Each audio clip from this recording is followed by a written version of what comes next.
Great night. Weather-wise, we have improved over game 2, where it really got cold by the end of that 5-hour, 14-minute game. 69 degrees and mostly cloudy. Might get some rain tomorrow night.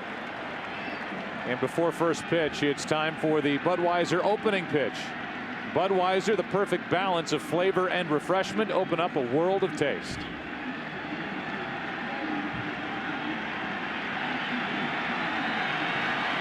Dustin Pedroia first up for Boston.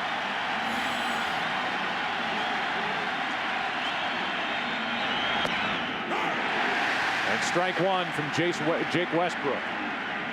There are the numbers during the regular season. He got better as the season went along. He missed 6 weeks with an abdominal strain, was on the DL. 2 quick strikes.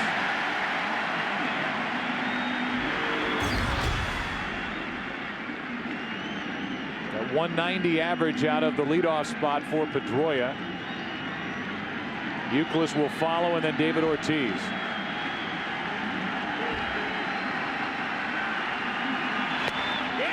One away. What should we look for tonight from this right-hander Westbrook? To look for a lot of ground balls. If Jake is throwing the ball effectively, the Red Sox will try to lay off the sinker, try to make him get the ball up like Johnny Damon of the Yankees did when he hit the 3-run home run in the 5th inning of the division series. And the Sox looking to the lefties. They have 4 in the lineup to do the damage tonight. Here's a right-hander, Euclid, and the big first baseman takes a strike. Game 3 of that divisional series at Yankee Stadium. Westbrook went 5 innings, allowed 6 runs on 9 hits. Dropped down a little bit there, and that slider misses. 1 ball, 1 strike.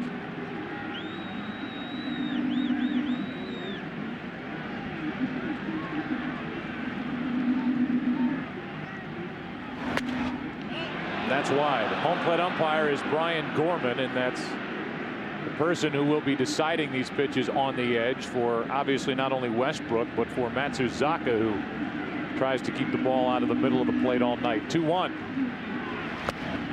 3-1. Euclid, his last time up against Rafael Betancourt, with the potential winning run on at second base. An 11-pitch at bat in the 9th inning of game 2. Grady Sizemore making a fine play to retiring. Full count. Both managers were aware of who was behind the plate. The name Brian Gorman. Paul Emmel at first. Cederstrom, Demuth, Randy Marsh, and Kerwin Danley down the right field line. A 1-out walk. Our MasterCard keys to the game here in game 3. Both the Indians and the Red Sox hoping that another starter will emerge. We talked about it in the opening. Most people thinking that starting pitching would dominate games 1 and 2. It did not, with the exception of Josh Beckett. And the Indians, with that win, I mean, they're thinking, hey, you know, if we go to Boston and win 1 game, that'll be great. They won 1 game and have momentum back here at the Jake. Here is instant momentum for the Red Sox. David Ortiz, who has a 10-game postseason hitting streak. Walking momentum right here. Big shift on the infield for Ortiz, and he takes a strike. He's going to be a tough guy for Westbrook to handle, because David Ortiz, one of the most lethal low ball hitters in the American League, and Westbrook, to be effective, has to keep the ball down. 8 out of 13 swing in the bat, 2 homers, 3 RBIs, and 9 walks for Ortiz, who hits a laser. That's Cabrera out at second and out at first. What a double play. Fantastic play by Asdrubal Cabrera, Casey Blake, the third baseman, and Garco on the end of it. Westbrook loved it.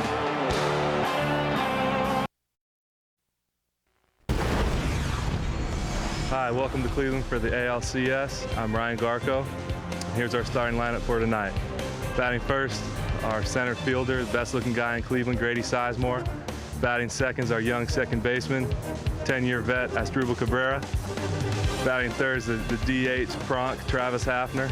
Batting fourth is our catcher, best RBI baseball player in town, Victor Martinez. I'm batting fifth, playing first base. Batting sixth is our shortstop, the quiet wonder, Johnny Peralta. Batting seventh is the mayor of Cleveland, Kenny Lofton. Batting eighth is our right fielder, the Red Sox killer, Trot Nixon. And batting ninth is the bearded man, Casey Blake. Pitching tonight is our sinker ball specialist, Jake Westbrook. Thank you, Ryan. And the starting lineup for the Indians brought to you by Dick's Sporting Goods. And Ryan Garko already has had an impact on this game as Matsuzaka hits the strike zone with the first pitch to Grady Sizemore. As Drupal Cabrera, Travis Hafner will follow, and Sizemore was a huge part of the Game 2 win for the Indians at Fenway. 3 out of 5 in that game. Homer, doubled, scored 3 runs. 1 ball, 1 strike. According to Terry Francona, he told us that Matsuzaka is a wild card going out there. In other words, he doesn't really know what to expect. He's got great stuff. He did not pitch well down the stretch.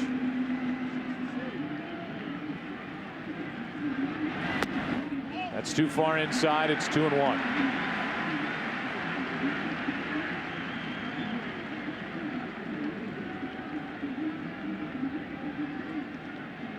Sizemore is the guy who started the game-winning rally in the 11th inning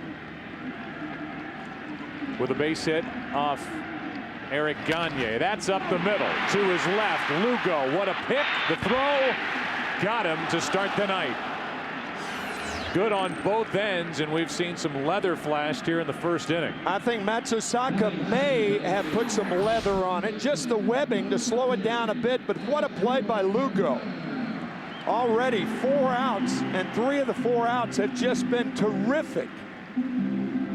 Fine play by Julio Lugo to get the dangerous Sizemore. First of all, just to get there. Secondly, to get rid of it as quickly as he did, to get anything on that throw. Going across his body. Here is Cabrera, 1 out, nobody on.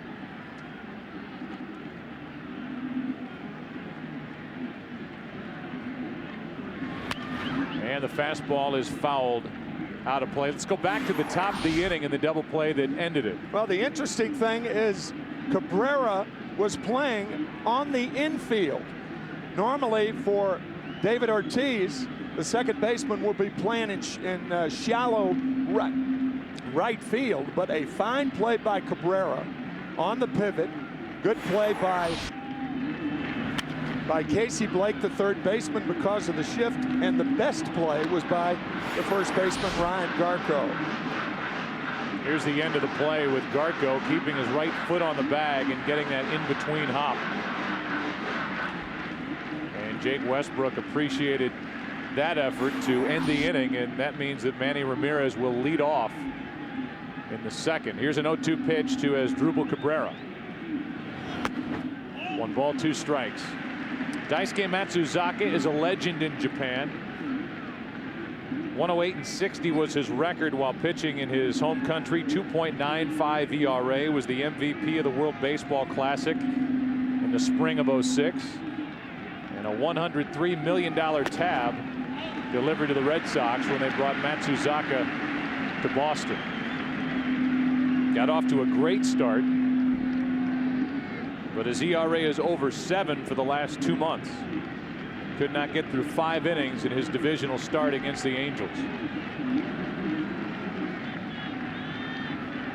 The 2-2. A strikeout for Matsuzaka. 2 out, nobody on. Travis Hafner coming to the plate. The ALCS on Fox, sponsored by XM Radio, with Major League Baseball, every team, every game. By Charles Schwab. We're taking the sting out of investing. Talk to Chuck. Charles Schwab. By Dick's Sporting Goods, every season starts at Dick's. And by Avis, we try harder. A look at the Rock and Roll Hall of Fame here in this great city of Cleveland, Ohio. And with 2 out, nobody on, Travis Hafner steps in. 3 for 8 in this ALCS. With 2 out, nobody on, he takes ball 1 low.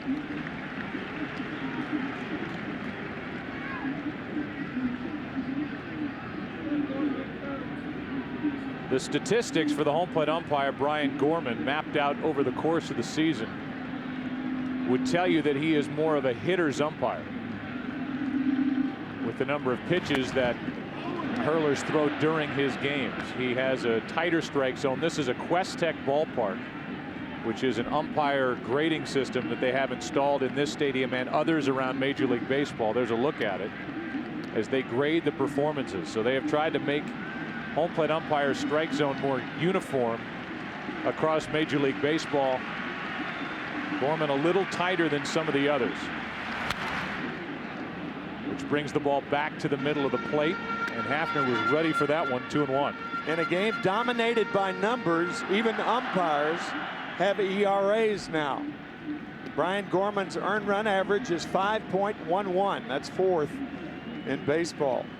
Who were the other three? Jerry Davis, Larry Vanover, and James Hoy. Of course, there are a lot of other factors that figure in. I mean, what pitcher he's pitching, he's behind the plate for that day. What ballpark? On the outside corner, and the count evens 2-2.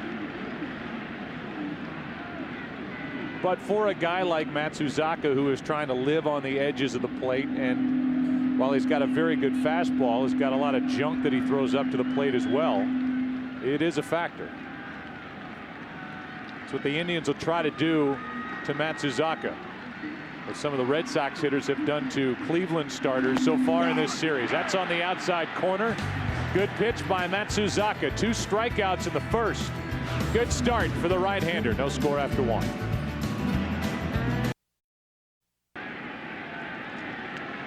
Jake Westbrook is back to the hill. No score after 1 inning. A walk and a double play behind Westbrook in the first. And now Manny Ramirez, who was a star with the Cleveland Indians,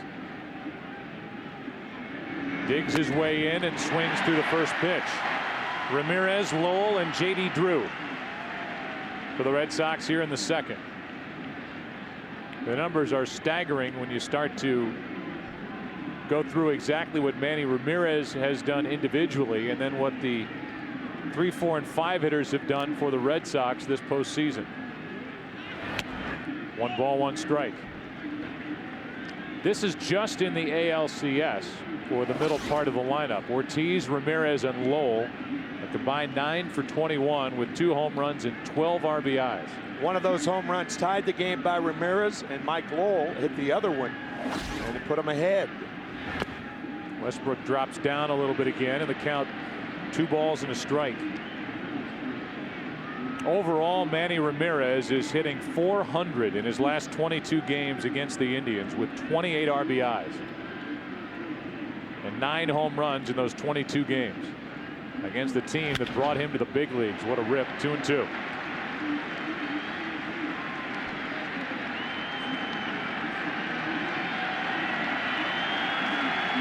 Had years in Cleveland where he hit 45 home runs, 44 home runs. Did that in 98, 99.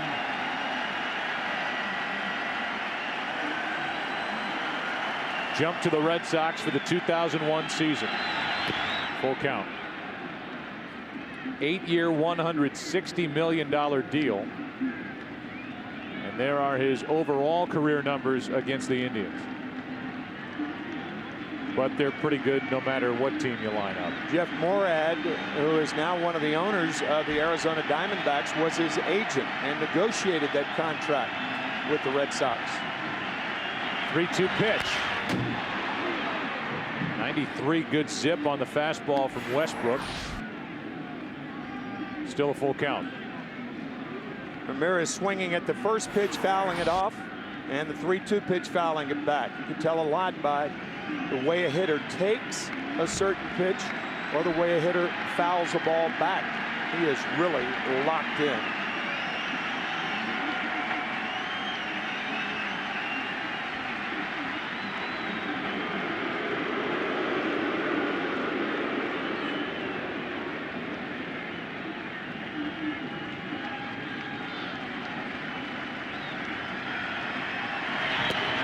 A leadoff walk puts Ramirez on to start the second. So Westbrook issues his second walk, and the batter will be Mike Lowell, who has done this in the ALCS, and overall 353 in the postseason. We mentioned it, did so in game one, that he is a free agent to be, and it's got to be a big priority for the Red Sox to bring him back. And if it's not him, then they have a definite hole over at third base. Big run producer bats with Ramirez on and takes a strike.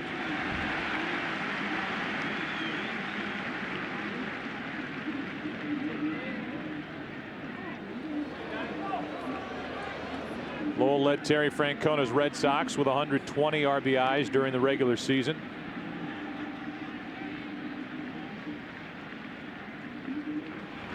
That's up the middle, hard hit, base hit. Manny Ramirez will stop, and it's 2 on with nobody out here in the second. That's one of the biggest differences between Mike Lowell now and 5 or 6 years ago when he was playing for the Florida Marlins. He'll go up the middle now. He'll go to right field now. Big double to right field at Fenway Park. For the Red Sox with 2 on and none out here in the second. And what it does is it presents J.D. Drew with an opportunity here in the second inning to get something done. It's been a very disappointing first year for J.D. Drew with the Red Sox. Takes a strike. J.D. signed a 5-year $70 million deal after knocking in 100 runs last year with the Dodgers and then opting out of his contract. He had the ability to do. His agent is Scott Boras, same as A-Rod, and Drew grounds one weakly to the right side. Garco kicks it and the bases are loaded. So the bases are loaded with nobody out. It's an error on Garco and the first error of this ALCS. I think Garco, once the ball touched the glove, he was headed toward first base. You feel the ball like that and the pitcher's not there, then it's the pitcher's fault. I think he was trying to do too much. The ball came up, almost hit him on the wrist. Then he falls down. So an error on Ryan Garco. See, Westbrook would have been there. But Ryan needlessly trying to go to first base too quickly. Now the Indians really in trouble. And Jason Varitek has the opportunity. So far for Varitek, 1 hit in this ALCS. Strike 1. 1 for 10 is Varitek, 2 RBIs and just 3 for 21, a 143 average during the postseason. Ramirez walked, Lowell singled, and Drew reached on the error.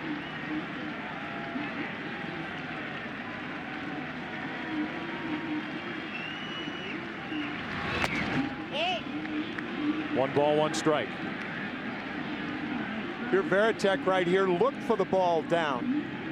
Westbrook and the Indians, 3 double plays against the Yankees, 1 in each of the first 3 innings. He needs 1 here.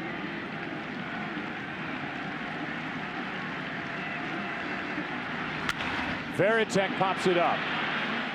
Not deep enough to do anything except go is out number 1. Lofton makes the catch. The throw home, 1 away.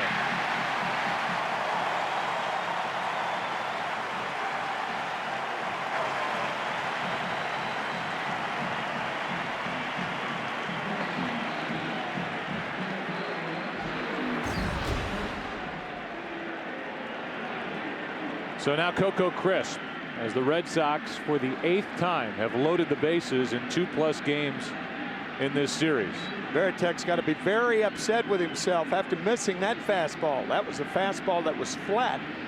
Wasn't the normal sinker that Westbrook features. And now the former Cleveland Indian Coco Crisp, who hit 300 here in his last season with the Indians in 2005. Hit 16 home runs, drove home 69. Waits for the first pitch. Strike 1.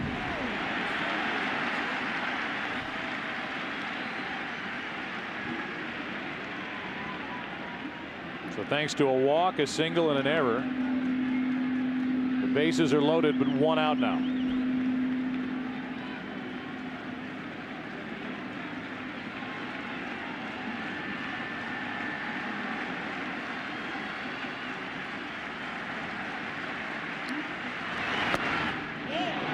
One ball, one strike.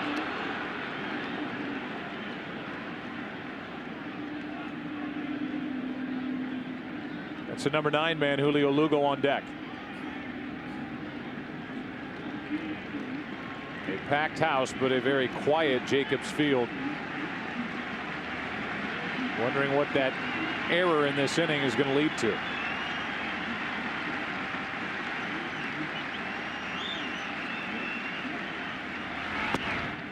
Two and one.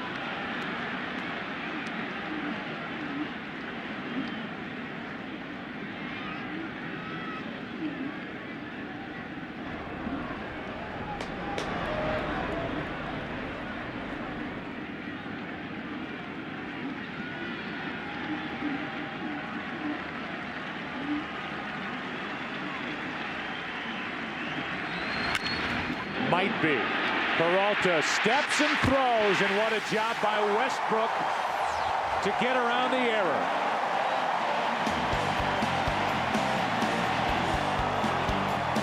Double play ended the first, and this one ends the second. Bases loaded, nobody out for Boston. They don't score.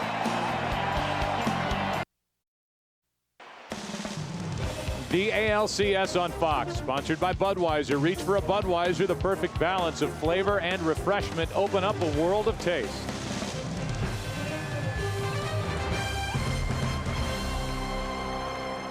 Daisuke had a good first inning, a couple of strikeouts with a good popping, moving fastball, and his first pitch to Victor Martinez in the second. 92 floats away for ball one. Martinez, Garco, and then Johnny Peralta. The 4, 5, and 6 hitters for the Indians. A couple of intentional walks late to Victor Martinez in game 2.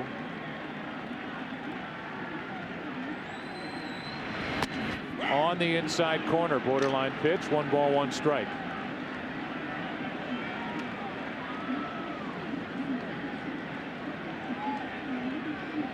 Favorite athlete growing up, Ozzie Guillen, a fellow countryman. Favorite TV show, Curb Your Enthusiasm. His favorite road city is Kansas City as he fouls it off the hands in the count 1 and 2. How about that? One of 4 Venezuelans on the Indian roster, and his favorite television show is one that features Larry David. It's a good combo. Very funny man. 1 ball, 2 strikes on Victor. In his last 10 games against right-handed pitching, is hitting .448. Red Sox walked him intentionally in the 11th and in the 9th. Tells you what they think of Victor Martinez. That is over but low, 2 and 2. Pretty good zip on these fastballs from Daisuke Matsuzaka.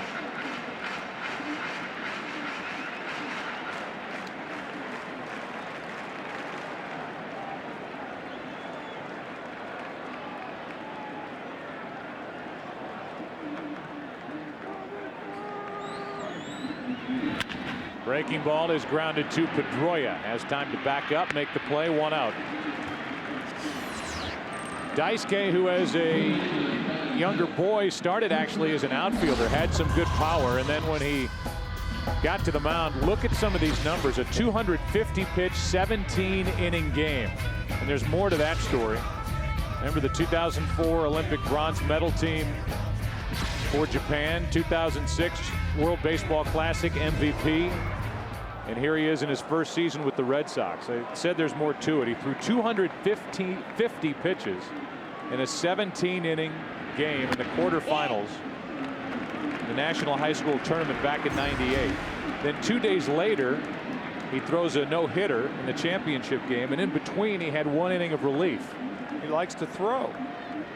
Started warming up tonight a half an hour before the game instead of the normal 15 minutes. Such a legend back home that at Yokohama High School, nobody has thrown from his mound on that practice field since 1998. 2 balls, no strikes on Ryan Garco, who lines a base hit into center.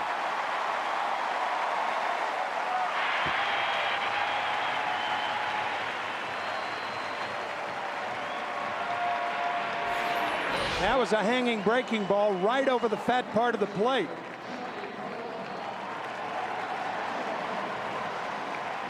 Catchers don't catch those.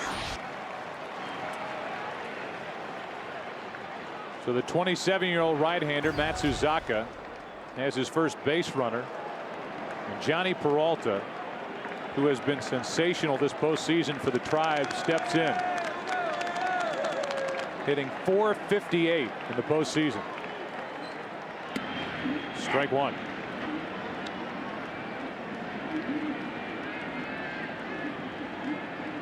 In his career, however, 0 for 6 against Daisuke Matsuzaka. And talking to Terry Francona before the game, he said, I think Matsuzaka next year is going to be like Beckett is this year. Beckett had an okay first year last year with the Red Sox. This year, the major's only 20-game winner.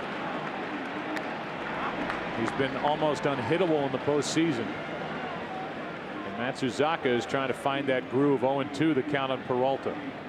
Terry Francona hoping Matsuzaka is like he was on June 24th when he pitched shutout ball for 7 innings against the Indians. Won that game 1-0, did the Red Sox. That was here. Right. 4 hits, 5 strikeouts, 3 walks, and beat CC Sabathia. First time out at Fenway was obviously not so good. 5 2/3. Allowed 6 runs on 12 hits.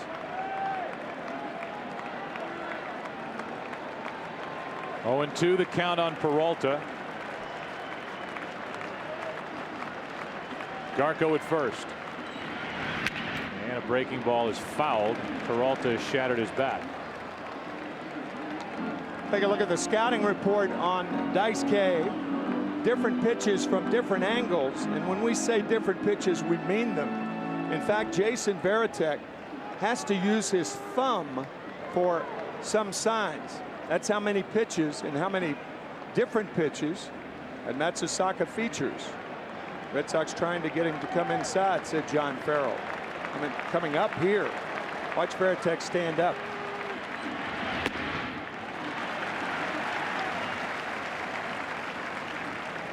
One ball, 2 strikes now on Peralta. When a catcher has to use his thumb to give signs, that means the pitcher has more than 4 pitches. Or 5, more than 5. Has more than 4. Oh yeah, you're right. I'll be okay. That's strike 3 called, and that's strikeout number 3 for the man who has more than 4 pitches.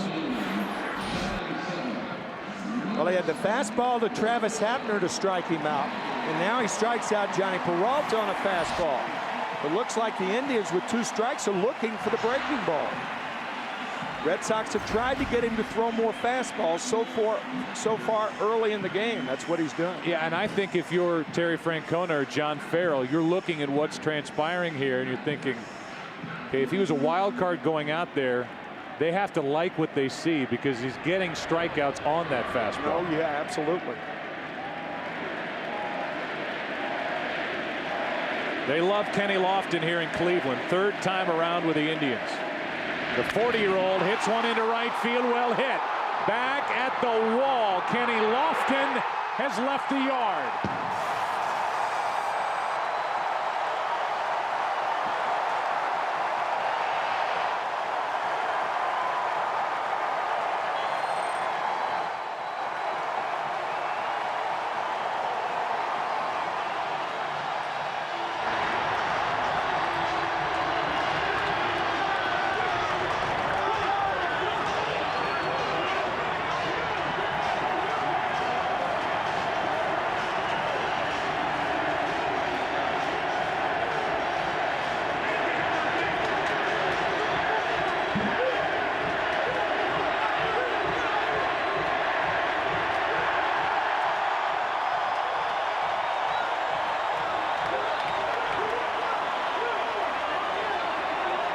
What did Ryan Garco call him when he gave us the lineups at the start of the night? The mayor of Cleveland. And the mayor just went deep. Situation looked like a veteran hitter going up looking for a fastball, trying to drive on the first pitch. He got it. to put the Indians in front.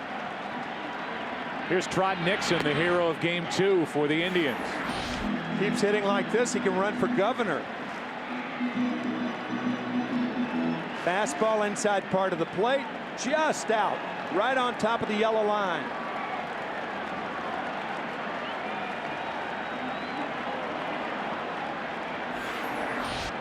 Now Nixon steps out. For Kenny Lofton, he was with the Indians on those great teams in the mid-90s. He left, went to Atlanta for a year, came back, and then he's been on this whirlwind tour around Major League Baseball. 8 teams, 6 years. Picked up from Texas during this season, the number 7 hitter, and he just thumped one.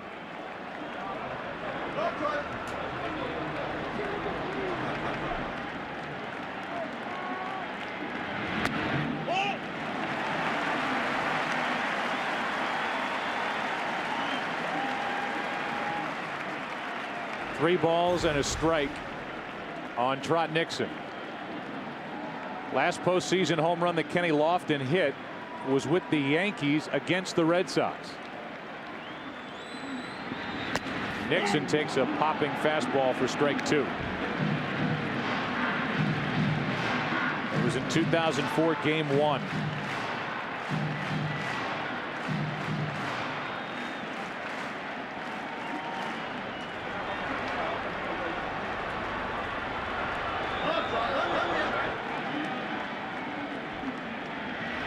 Up the middle, Lugo.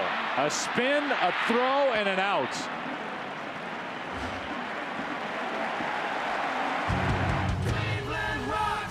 The mayor just rocked Cleveland with a 2-run shot right center field. 2-0 try.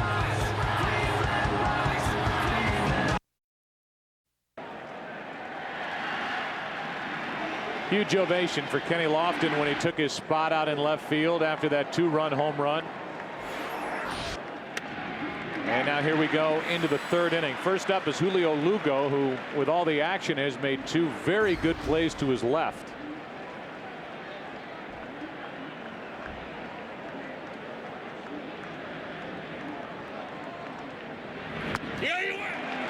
Went around, did Lugo. It's 0-2. Julio during the regular season hit only 190 on the road.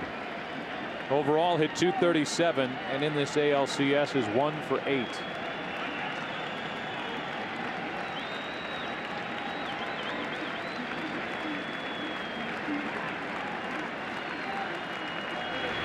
To the right side, Garco backs up, flips, 1 away. So far so good for Westbrook. Up above, aerial coverage provided to you by Goodyear. Get home in comfort with Goodyear Silent Armor technology. Goodyear based in Akron. And here in Cleveland with Jacobs Field all lit up. Below the blimp, here is Dustin Pedroia, who struck out his first time and is now 2 for 9 in this league championship series.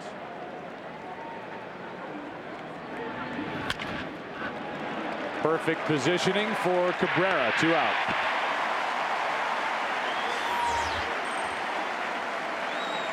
Tonight's AT&T trivia question: Daisuke Matsuzaka is the 3rd Japanese-born pitcher to start a postseason game. Can you name the other 2?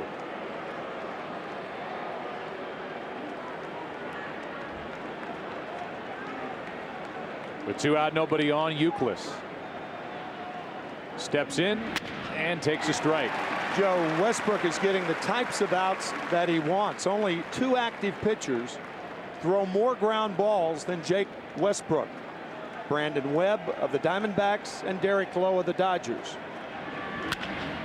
Euclid into right, slicing to Nixon, and a quick and easy 3rd inning for Jake Westbrook. It took only 2 minutes. Very un-ALCS like. How are we going to bounce back from that? 2-0 Indians.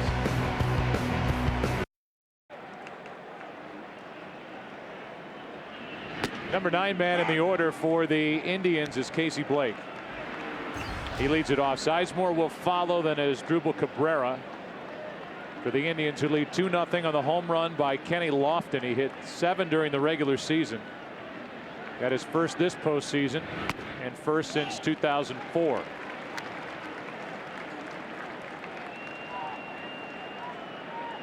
So far, Casey is only 2 out of 9 against the Red Sox.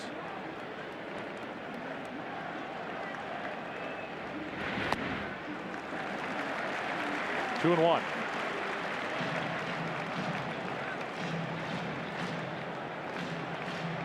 Matsuzaka during the regular season allowed 25 home runs. He allowed the hit and the homer in the second here in game 3. 3 and 1.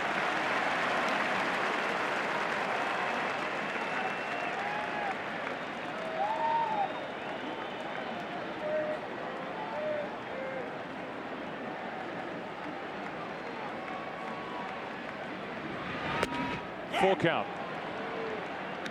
A couple of interesting things happened during that home run, or actually just prior to the home run hit by Kenny Lofton in the bottom of the second.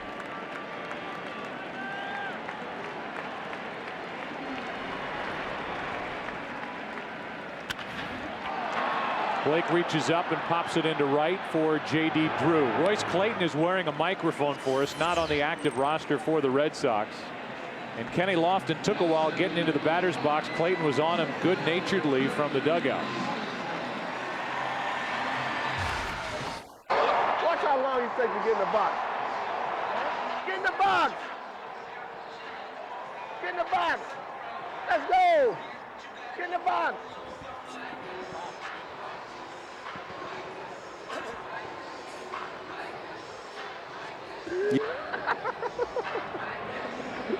So that was from the Red Sox dugout, with Kenny Lofton taking a while to get in and face Matsuzaka. But there is more to the story, and Chris Myers, you have more on the story. Joe, when Kenny Lofton came into the dugout with the Indians after homering, he was smiling from ear to ear, telling CC Sabathia, "I took my time going out there. Jason Varitek told me to hurry. Said I wanted to mess a little bit. I'm paraphrasing. I wanted to mess with the timing of Dice K, because I thought that would throw off his rhythm." He said I wanted to get in his head, and he got in his head and hit the ball out. All right, so Lofton was aware, and it was part of his approach going to the plate. It worked out. Royce Clayton was paying attention to it in the dugout, and you know that Jason Varitek is. He's the captain for a reason. If somebody is not getting in and getting ready to hit with his guy out on the mound, he will let them know. I don't know if he got into his head, but he certainly got on his fastball in a hurry. First pitch fastball, home run. And now with 2 out, nobody on, as Drupal Cabrera steps in. Hey, Chris, you're on national TV now, so let's pipe down now. First pitch is a ball, up and away. Hey, thanks. Go back to sleep. Great, can't wait. 2 out, nobody on. 1-0 pitch to Cabrera. Jam shot foul, 1 ball, 1 strike, as Drupal talked about what he meant to this Indians lineup when he was added. And for Cabrera, his last 24 games, however, hitting .221. Trying to get something going here in the postseason. 1-1 pitch. Evidently what Chris was saying was heard only by us in our ears and not to a national audience. But I can only say that having Chris talking in my ear during the game is disconcerting enough. But he does have a bug story later. Here comes a 2-1 pitch to Cabrera with 2 out, nobody on, and that tight breaking ball is low. 3-1. Hafner, the DH, on deck.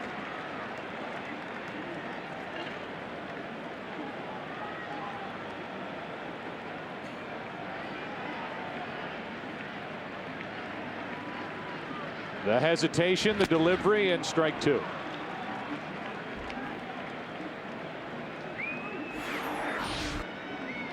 Throwing his fastball more. You mentioned it earlier, Joe, that he tries to be too fine with all of his pitches, trying to shred the corners.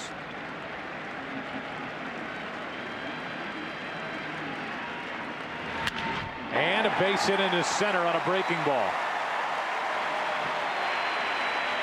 Cabrera is on. Hafner is coming up, and we give you the answer to our AT&T trivia question. Daisuke Matsuzaka, the third Japanese-born pitcher to start a postseason game. Can you name the other two? Hideo Nomo and Masato Yoshi. Nomo, game 2 for the Dodgers. 95, the 96 NLDS, and for Yoshi, the 99 Division Series and League Championship Series for the Mets. Here is Hafner. 1 on, 2 out. Travis struck out his first time. We were talking earlier on that double play hit by David Ortiz in the first inning, how Cabrera was actually on the infield, but now with Travis Hafner and 2 outs and no need of a double play, he's back into shallow right field. 1-0 pitch. I said Cabrera, that is Pedroia, of course.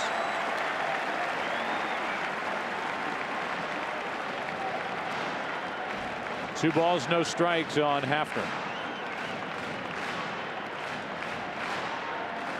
Cabrera is on at first. Held on by Euclid. The rookie Cabrera did not steal a base during the regular season. Hafner went around. 2-1 just after the top of the hour, just after 8 o'clock in the East. We're happy to have you with us on Fox. Joe Buck, Tim McCarver, Chris Myers, and Ken Rosenthal with you from Jacobs Field. Game 3, each side has a game.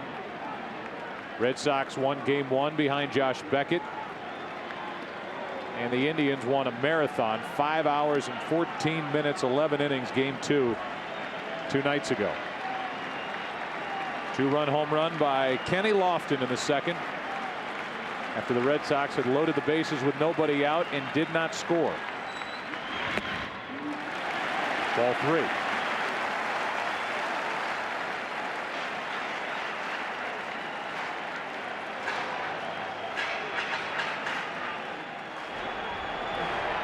Three ball counts on 3 of the 4 hitters here in the 3rd inning.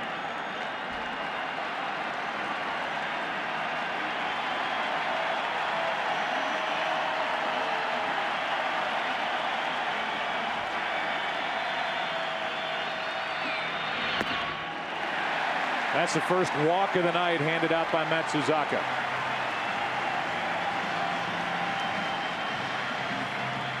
And it presents Victor Martinez with a 2-on, 2-out opportunity.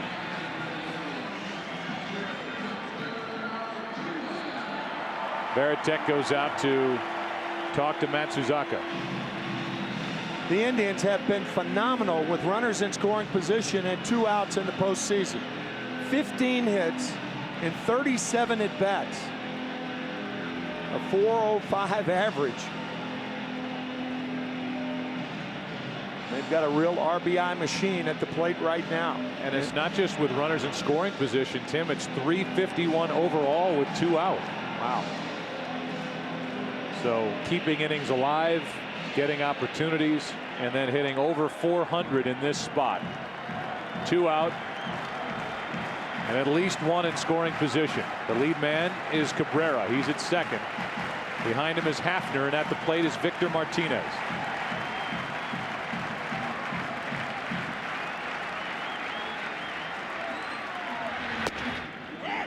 Strike 1, good fastball, outside corner.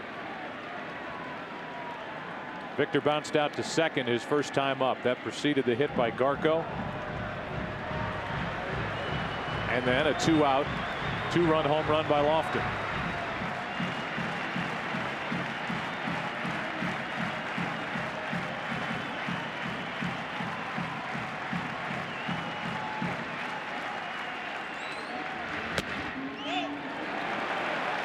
Ball 1.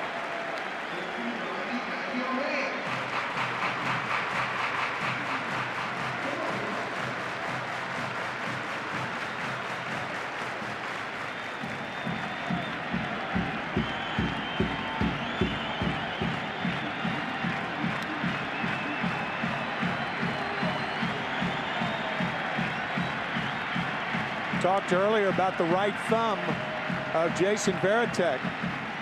Very unusual signs given by Varitek for a guy who throws a lot of different pitches. That one's wide, 2 balls and a strike.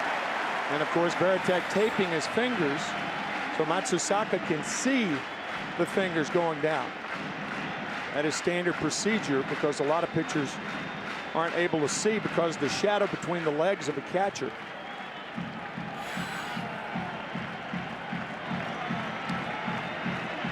Now it's Martinez that's taking his time getting in the box.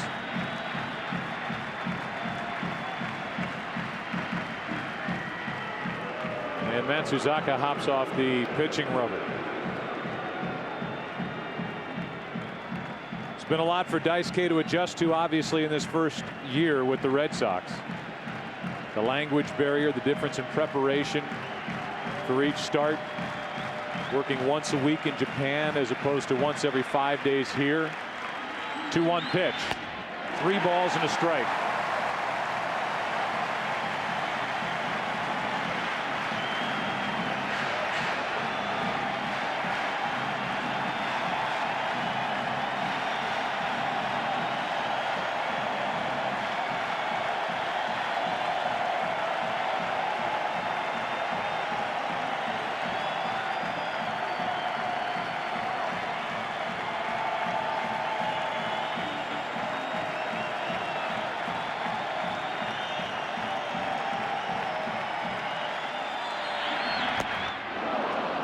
Full count. What a rip by Victor Martinez.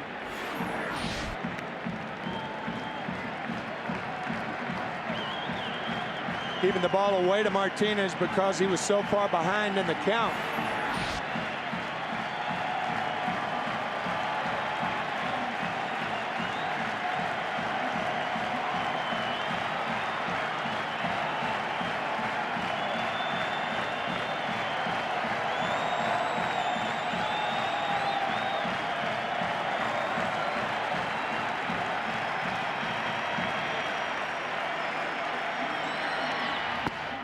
Good pitch down and in, and the strikeout is the 4th of the night for Daisuke Matsuzaka. A hit, a walk, 2 left. Who's coming up for Boston? Ortiz, Ramirez, and Lowell. 2-0 Indians after 3. For Boston here in the 4th inning, that's Ortiz, Ramirez, and Lowell. And Westbrook has been very good through the first 3. Second time through the lineup. We'll see how he does against some of these big bats. Ortiz is granted time by Brian Gorman. We had a chance to visit with the hitting coach, Wedge, Derek Shelton of the Indians, and we'll give you that after Ortiz does something to start this 4th. The opposite way toward the corner, Lofton back at the wall, and it's off the top of the wall for a leadoff double for David Ortiz. We'll hold off on our chat with Derek Shelton, and we'll give you another look at David Ortiz almost getting one over that 19-foot wall and left. We talked about it earlier of what a good low ball hitter Ortiz is. He had a shot turned into a double play beautifully by the Indians his first time up, and now tremendous power the other way. And Joe, from a catcher standpoint, you look back over a game after 9 innings, and lineup management is so vital. And you think of those 1 or 2 innings that if you can get through those innings, then you got a real good chance of winning. This is one of those innings because you've got Ortiz, Ramirez, and Lowell, the 3 big guns for the Red Sox. Right now it's Ramirez who walked his first time up. The Red Sox loaded the bases with nobody out in the 2nd and did not score. Strike 1. Ramirez walked. Lowell got a base hit up the middle. Drew reached on an error, but then Varitek hit a shallow fly to left. And Crisp bounced into a 6-3 double play.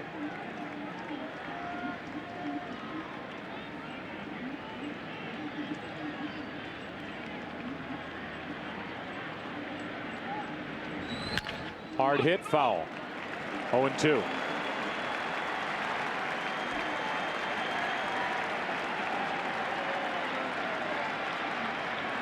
The 0-2 numbers are remarkable for Manny Ramirez. He's at 600 with an 0-2 count. Most guys who say it's very important to get ahead with Ramirez doesn't matter. He's at 400 overall with 2 strikes. What a postseason Manny Ramirez has had.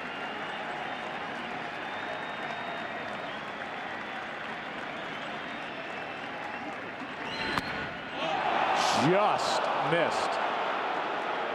Westbrook's probably saying, where was that pitch?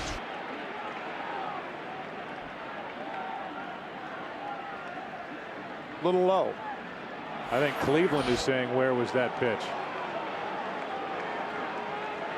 There are the numbers during the postseason for Manny Ramirez, and by the grace of the home plate umpire, Ramirez is still up there after that 0-2 delivery. Ortiz at second with nobody out. Just outside again.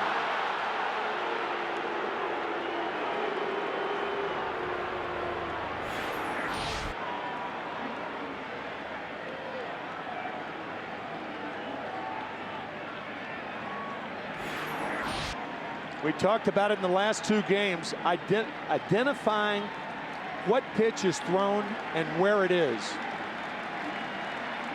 Very few hitters do it any better than this man.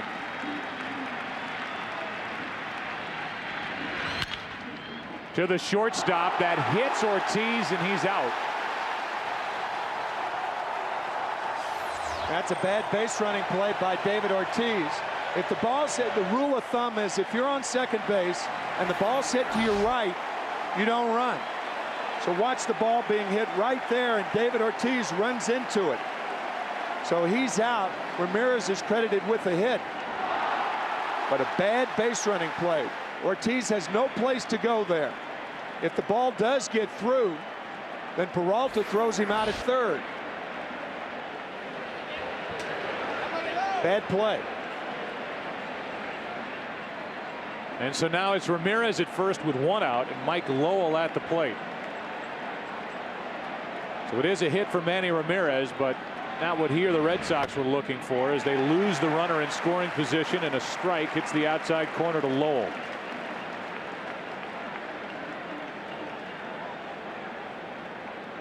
Mike singled up the middle his first time up. J.D. Drew on deck.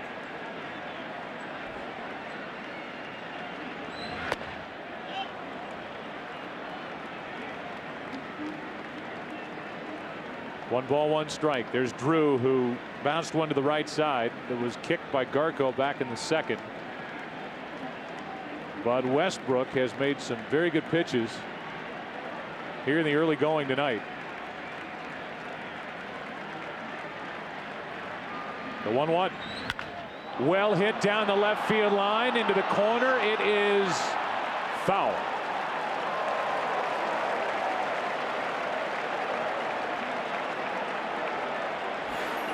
Boy, was that ball clocked.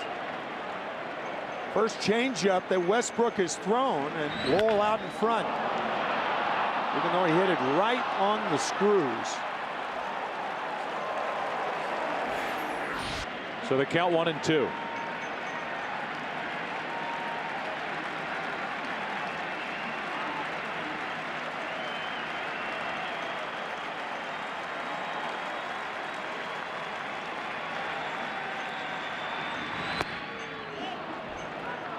Two balls, 2 strikes.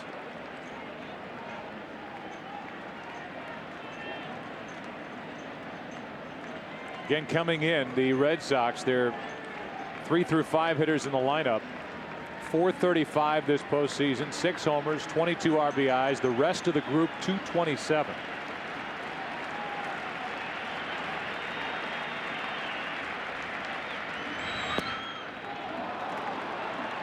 Now it's full count.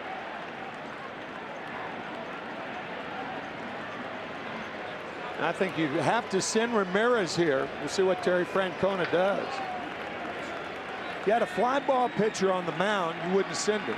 But because he throws so many ground balls, it's a good time to send Ramirez. DeMarlo Hale, the third base coach, walked halfway down the third baseline to make sure Ramirez saw him give the sign. He is going, and Lowell grounds to third. Fair ball. Casey Blake's throw.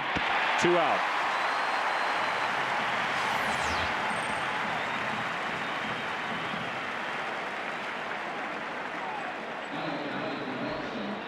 And now J.D. Drew.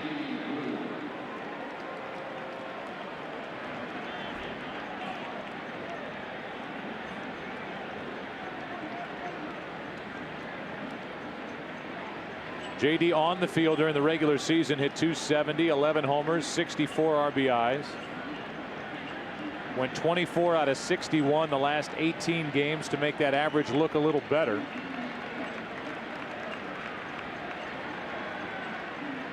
Two for 8 in this series, and he takes his strike. 0-1.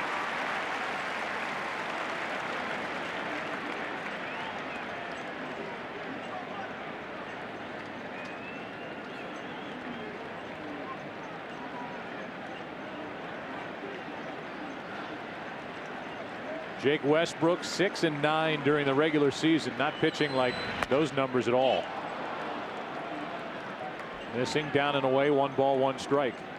You mentioned that he was on the disabled list with that abdominal strain for 6 weeks, and he came off the list and had a marvelous August. Earned run average was 1.90 in 4 starts. Drew lays off. It's 2-1.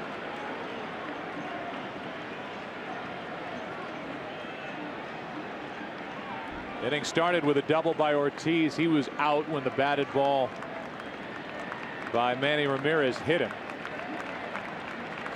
Ramirez at second after the ground out by Lowell, and a 2-1. Under the hands, 2-2. That was a good pitch right there. You're not in a pitch around situation right here, but Jason Varitek has not hit well. Only 1 for 11 on the ALCS.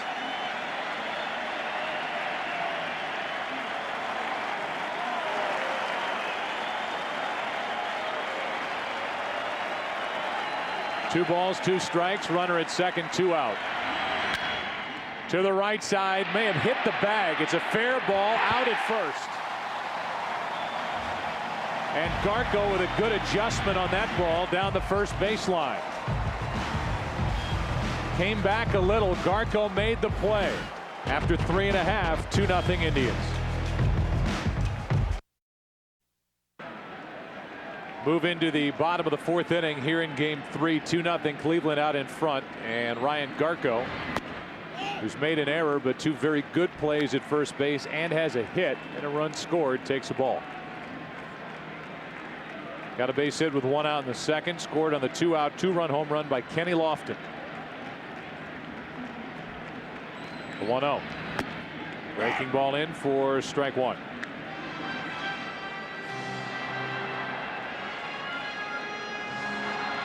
Garco in that key spot in the number 5 hole behind Victor Martinez in this situation, leading off in the 4th. On deck Peralta, then Lofton. Ball 2, 2-1.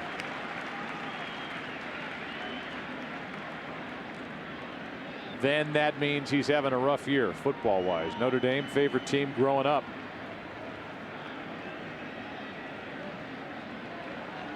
A rebuilding year for the Irish. The 2-1 pitch. Breaking ball.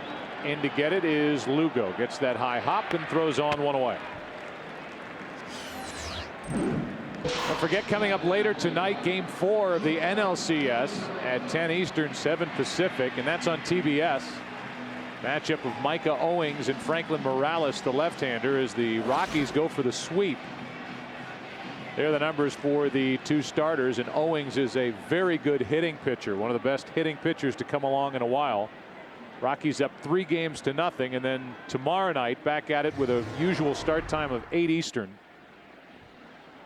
5 Pacific for game 4 of this series. Ball 1 to Johnny Peralta.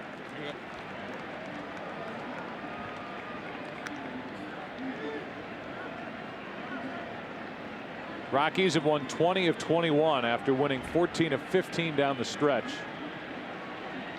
to get into the postseason. And they haven't lost yet.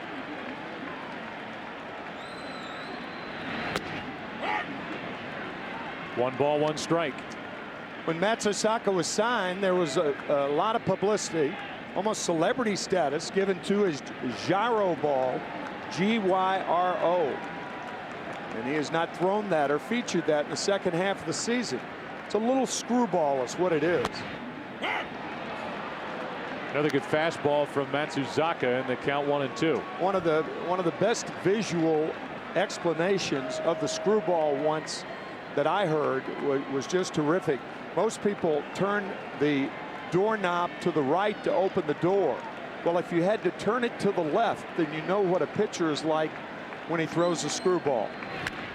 At Peralta reaching for that 83-mile-an-hour pitch, and the count still 1-2. Actually inverting your forearm, and the ball goes from a right-handed pitcher, goes away from a left-handed batter. He's thrown a couple of change-ups tonight, but I think he's canned that gyro ball. 1 ball, 2 strikes, 1 out, nobody on. Bottom of the 4th. And a nasty breaking ball. 5th strikeout of the night for Matsuzaka. We asked his pitching coach, John Farrell, about the good fastball that Daisuke is featuring tonight. He really does, Joe, and I think the most important thing is the relaxation that he shows in his delivery has really allowed him to command a fastball to both sides of the plate. And when you look at your overall pitching situation, the starters for the first 2 games, Beckett was terrific, Schilling a little rough. How's your bullpen set up tonight?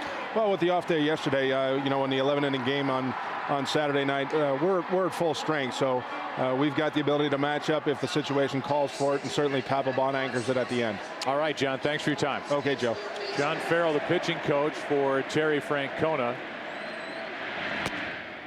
There's a strike. Both played together here with the Indians in 1988 at the old ballpark.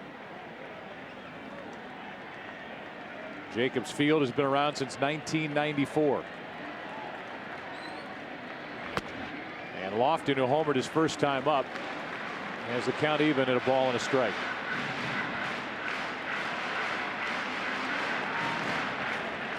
Kenny Lofton will tell you he is still searching for that ring.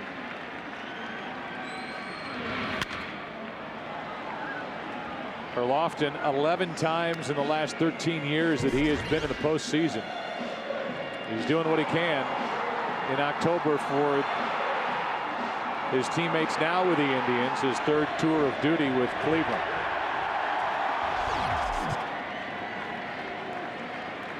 Anchoring the left field position for Eric Wedge, and waits for a 1-2 pitch. Not hard hit.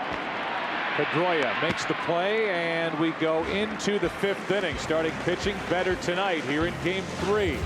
Indians on top 2-0.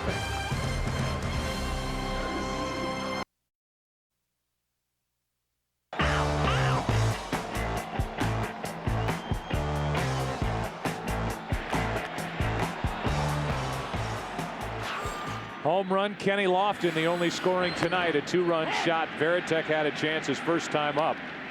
Bases loaded, nobody out, and he popped up into shallow left. There's no score at the time. That was the top of the 2nd, and then Lofton went deep in the bottom half. Pretty good pitch. Westbrook does not get the call. 1 ball, 1 strike. Westbrook could not be pitching any better. Giving the Indians exactly what they need. He gets the call this time, and Varitek spins out of there. Strike 2.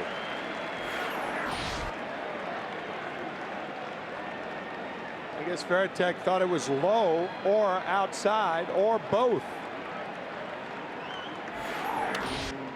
He had a point. Fouls the next one away. It's still 1-2. It's Varitek, then Crisp, then Lugo.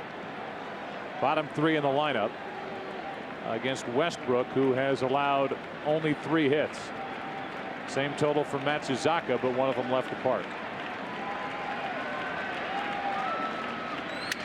Broken bat, ground ball to Cabrera as Drubel takes care of Varitek. We asked Derek Shelton, the hitting coach of the Cleveland Indians, about the 40-year-old Kenny Lofton and what he's done this postseason for the Indians.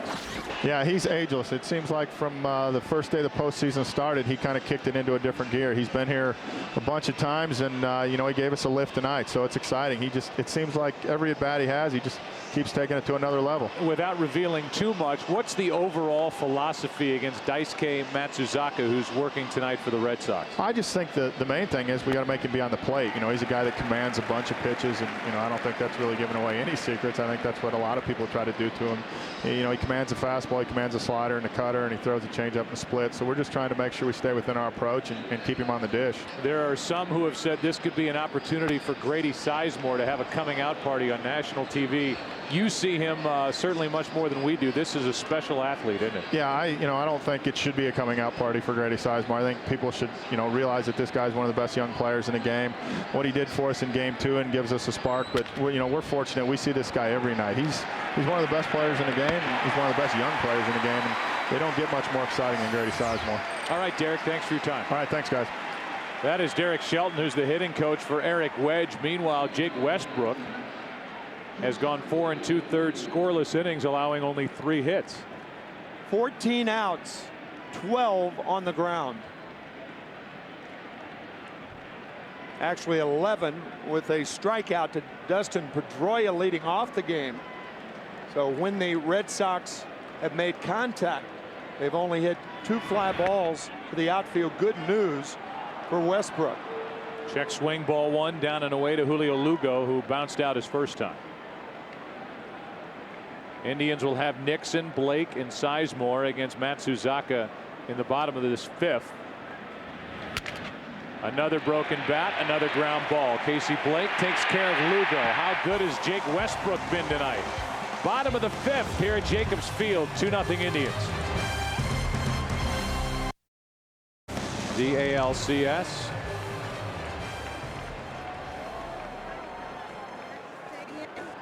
And one of the areas here at Jacobs Field, which has seen so many fans filing through the turnstile here year after year after year. And the first pitch is a strike to Trot Nixon. In fact, from 1995 through early 2000, 455 straight sellouts here.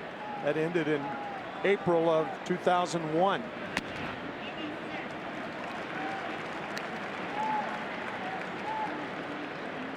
And there's the sign commemorating that. It is an intimate ballpark and a very nice facility.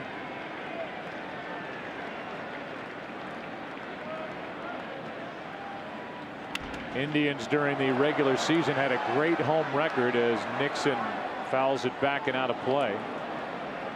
For Cleveland, they were the 2nd best team at home, 2nd best to the Angels, a game better at 51-29. The Liberty Mutual in-game box score for the Indians. Sizemore hitless tonight. Cabrera has a hit. The big swing is by Lofton, the number 7 hitter, a 2-run shot with 2 out in the 2nd. It's the only scoring of the evening.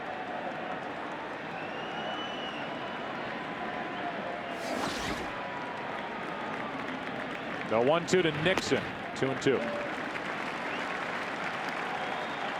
Talking to Eric Wedge before the game, he said he will use late inning defense if the Indians have a late lead. Putting Gutierrez out there in place of Trot Nixon. This may be Trot's last at bat of the night. 2-2 pitch. Fooled him. Pulled the string, and Nixon becomes the 6th strikeout victim for Matsuzaka. And as we look at a replay of the strikeout, we bring in Ken Rosenthal of FoxSports.com. And Kenny, you have more breaking news down there, field level. Ken. Yeah, Joe, over the past several weeks, there has been a sea change in Major League front offices with several longtime general managers departing. The latest will be Bill Stoneman of the Angels, who will announce tomorrow that he is stepping aside and will become a consultant with the club. Stoneman joins Terry Ryan, who resigned from the Twins, John Sherholtz, who became club president with the Braves, and Walt Jocketty, who left the Cardinals. His replacement is expected to come from within, could be assistant general manager Ken Forsch. All right, Kenny, thank you. And we can keep you active down there, because it seems like when there's a spot open these days, this very place, the Cleveland Indians, is where so many teams are coming and calling on a lot of the front office personnel. This is a hot spot. The Pirates hired Neil Huntington as their new general manager. He previously was a special assistant to Mark Shapiro. And the hottest GM candidate in the game right now might be the Indians' assistant GM, Chris Antonetti. He has turned down possibilities to interview with several clubs, the Diamondbacks, the Pirates, the Reds, the Astros. The Cardinals are interested in talking to him about their GM opening, but it could be that they keep their interim, John Mozeliak. Antonetti has not revealed whether he is interested in the job. All right, Ken, thank you. And this one misses down and away. 2 balls, 2 strikes on Casey Blake. There's Mark Shapiro, who has a great staff around him.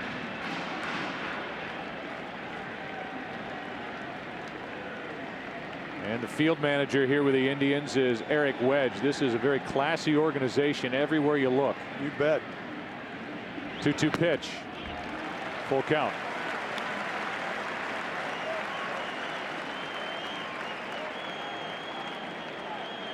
It's Casey Blake now with Grady Sizemore on deck. 1 out, nobody on after the strikeout of Nixon. And I'll say it again, Matsuzaka has pitched well. The first pitch fastball to Lofton that he hit out. He hasn't made many mistakes. Still a full count on Blake, who is 2 for 10 in this series. Notice the second time through the order, Matsuzaka and Varitek going to more breaking balls, particularly to the right-handed batters. We talked about Dice K's fastball early in the game, and it was good, but he has resorted more to sliders here lately. Line drive is a base hit over the head of Mike Lowell. Manny Ramirez gets to it. And Blake has a 1-out single. Grady Sizemore is coming up. How about some more about Grady Sizemore? Favorite TV show, That 70s Show. Favorite athlete growing up, the great Bo Jackson. 2-sport star. Favorite vacation spot, Sydney, Australia. And he is supported here by adoring fans. Grady's ladies.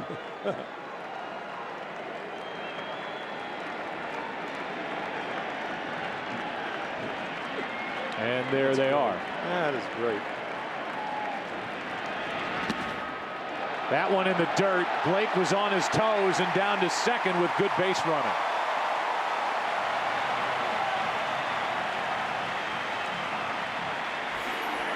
You have to move initially, as Blake did. When that ball was in the dirt, he saw it come up in the air. He took off immediately, and Varitek did not have a play. Ball actually going over the helmet of Grady Sizemore. Good base running by Casey Blake. Very alert. So he's in scoring position with 1 out for Sizemore, who's 0 for 2 tonight. You heard his hitting coach, Derek Shelton, talk about what he meant to the Indians in game number 2 with his 3 for 5 performance, the home run.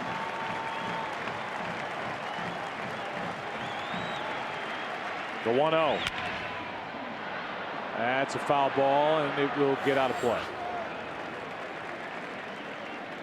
1 ball, 1 strike.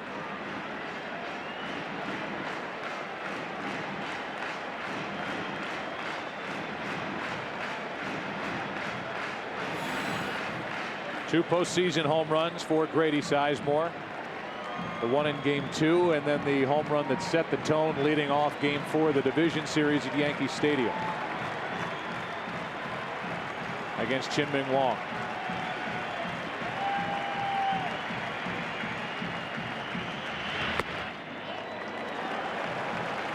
Two and 1.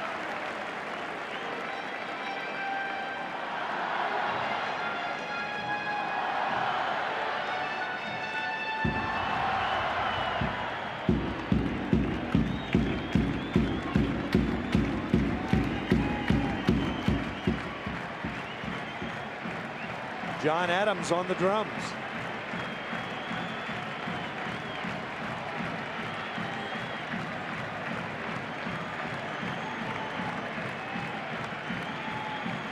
The 2-1. 3-1.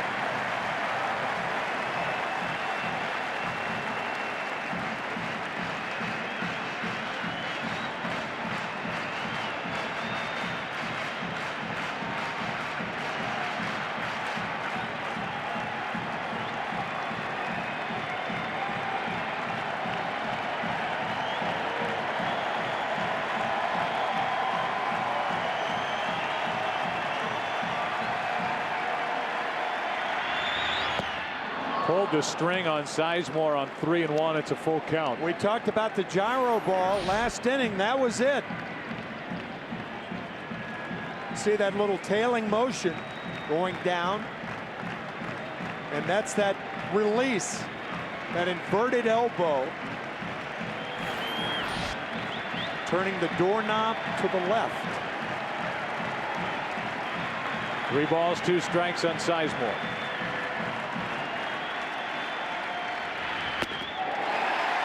Second walk of the night handed out by Daisuke, and the inning now belongs to Asdrubal Cabrera.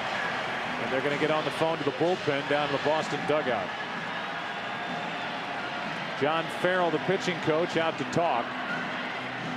Francona on the phone, and Asdrubal Cabrera is coming up.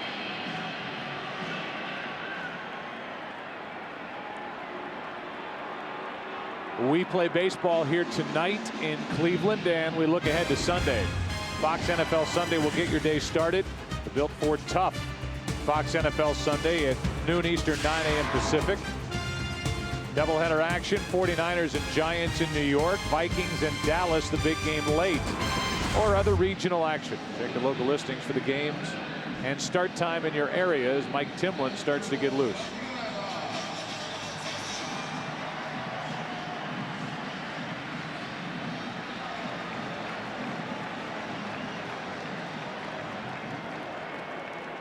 .91 pitches on the night for Matsuzaka.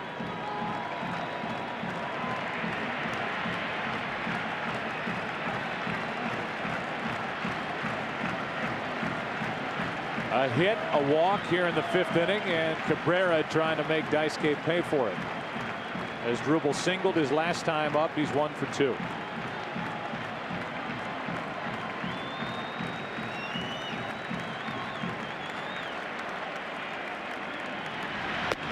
Strike 1. It's always a tough play for a guy like Mike Lowell, who has a runner on at second base, but he's got to play in for the bunt. And right before that pitch was made, he was looking at Casey Blake. First, you can't play too far in, because if you do, there you can see Mike looking at the runner at second base. And now to the hitter. 1 ball, 1 strike. Play too far in, and that runner at second base, if he's a good base runner, he goes to third behind you. All those pitches piled up to more innings earlier in the year for Matsuzaka. Struggle down the stretch for the Red Sox. Missing just inside here to Cabrera. 2-1. Blake, the lead runner at second. Sizemore on at first. Pretty good speed on with Hafner on deck, and Veritek wants to get things straight with Matsuzaka. And give Mike Timlin more time to warm up. Timlin, a ground ball pitcher, not necessarily is Matsuzaka. So I think Terry Francona, if Cabrera gets on, you could see Timlin come in the game.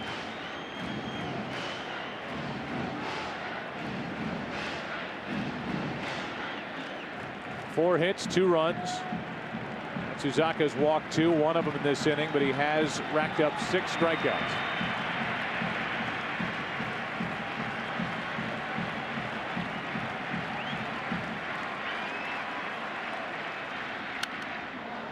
Two and 2. All those strikeouts will cause a pitch count to jump up. Matsuzaka, in that first start against the Angels in the division series, struck out only 3. still needed 97 pitches to get through 4 2/3.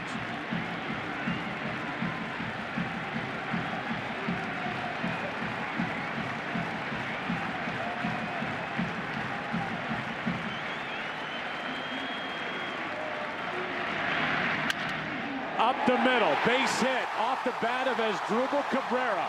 In to score is Casey Blake. It's 3-0 Cleveland.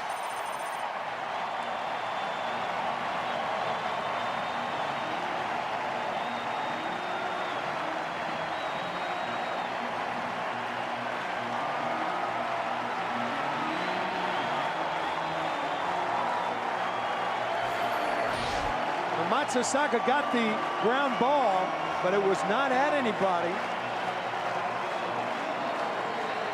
Just to the left of Dice K. It was a breaking ball. And past Dustin Pedroia. So not only does he drive in a run, but he drives Grady Sizemore to third base.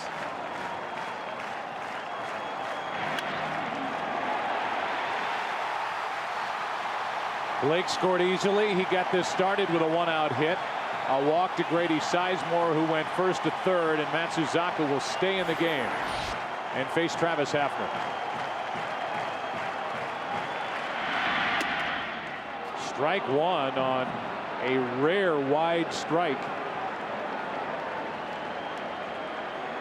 And Hafner didn't like it at all. Yeah, you could read Hafner's lips saying that ball was not a strike. He thought it was outside, and it appeared to be.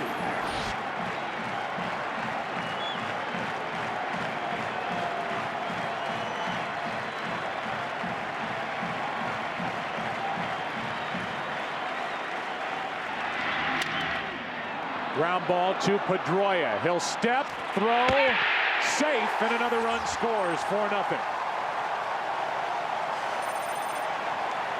Francona is going to argue the safe call by Paul Emmel, the first base umpire. What a terrific play by Dustin Pedroia. After getting down the line, watch the play by Pedroia. Not only on the short hop, the jump and the throw, and it appeared he was safe. Pedroia ended up about a third of the way to third base after the throw. Boy, that's close. He appeared to be safe. I agree.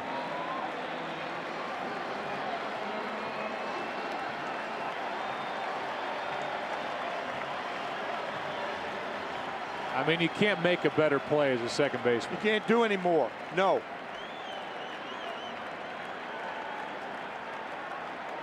So Matsuzaka will stay in the game. Francona didn't agree, but Paul Emmel got the call right. It's an RBI force out off the bat of Travis Hafner, and now the batter is Victor Martinez.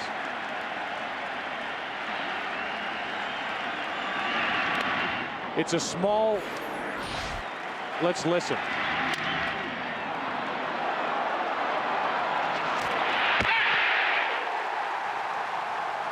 I think the video is evidence enough that Hafner was safe. Right. It's a small point, but here's how clued in and on top of his game Terry Francona is. He told his first baseman Youkilis to play behind the runner on his way back to the dugout after that argument.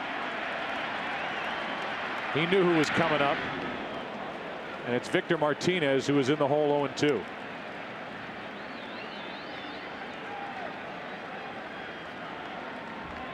Three hits, 10 at bats. He's 0 for 2 tonight. He's grounded out, struck out.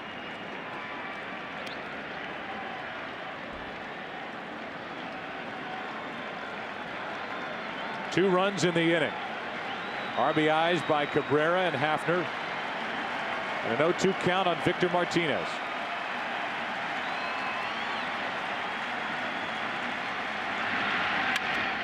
Just sticking the bat out and getting a base hit into left. What a piece of hitting with 2 strikes.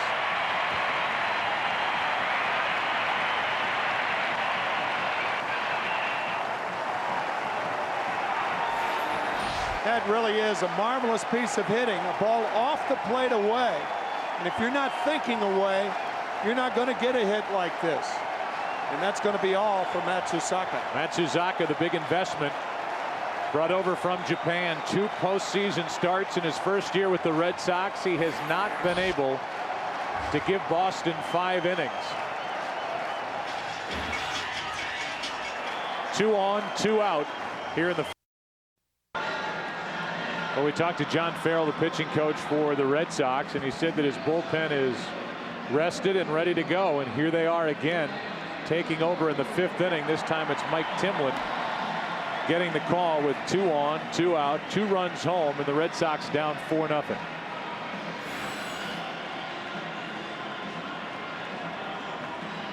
Ryan Garko will be the hitter. Mike Timlin with that hard, heavy sinker. He'll throw the slider occasionally, but for the most part, he stays with that sinker. Really doesn't need much more. Sometimes one pitch serves as several pitches because it's so alive and so electric.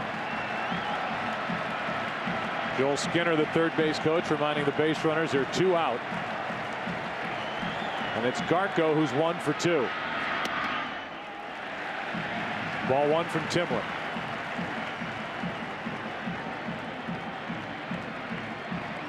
Garko scored on the home run by Lofton in the 2nd.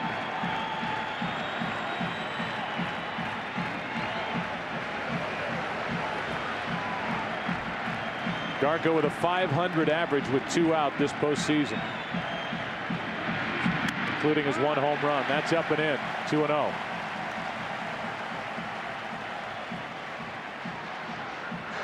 Matsuzaka 4 2/3 inning against the Angels in game 2 of the division series.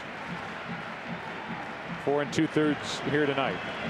4 runs, 6 hits, 2 walks, 6 strikeouts.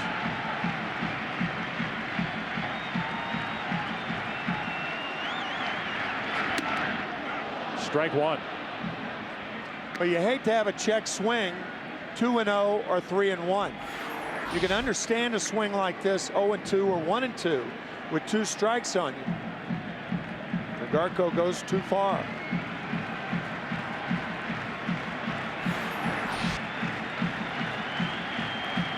Look at tailing action on that fastball from Timlin. 2 balls and a strike. Yeah, you have to be much more deliberate when the count's in your favor like that.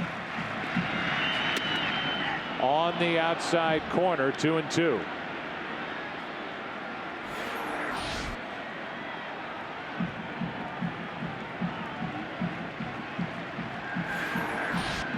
Garko thought it was wide. It looked wide, but it's called strike 2. 2 balls, 2 strikes.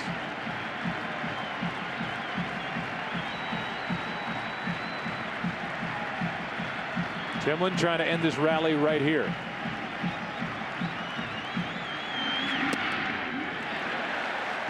Full count, and the runners will go.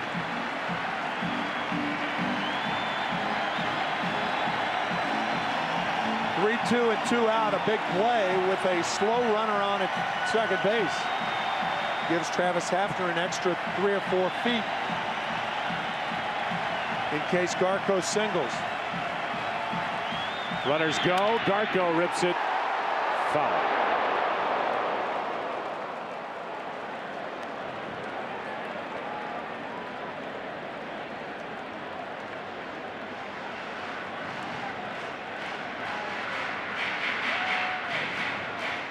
Not much speed on the bases for the Indians, so they are helped with this 3-2 count to give them a head start.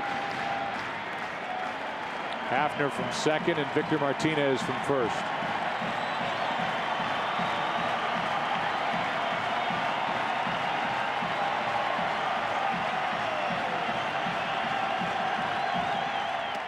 Garko strikes out on a good Mike Timlin slider, and the inning is over. We go into the 6th inning. Top of the order coming up for the Red Sox. RBI hits by Cabrera and Hafner on the force out. 4-0 Cleveland after 5.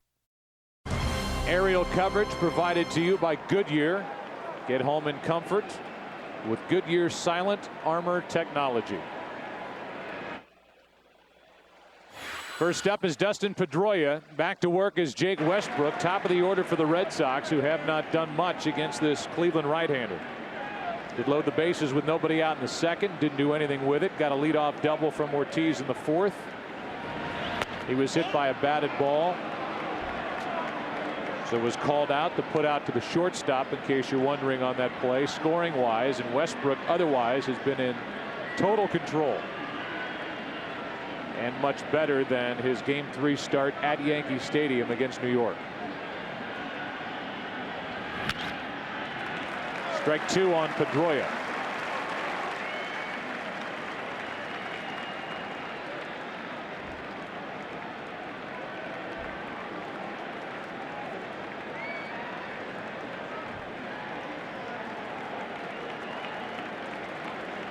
Pitch count is terrific for Westbrook. Trying to get Pedroia to start the inning, and it's 2-2. Dustin has struck out, grounded out. Coming into this game, the Red Sox had been handed 12 walks by the Cleveland pitchers, only 2 tonight, and none since the first batter of the second by Westbrook.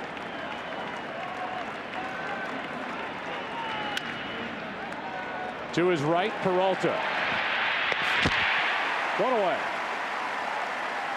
The game summary is brought to you by Verizon. The big swing of the night, the 2-run shot with 2 out by Kenny Lofton. And then an RBI base hit by Cabrera. An RBI force out by Hafner, and the rest of the story is the guy on the mound for Cleveland, Jake Westbrook. And he starts Euclid with a strike.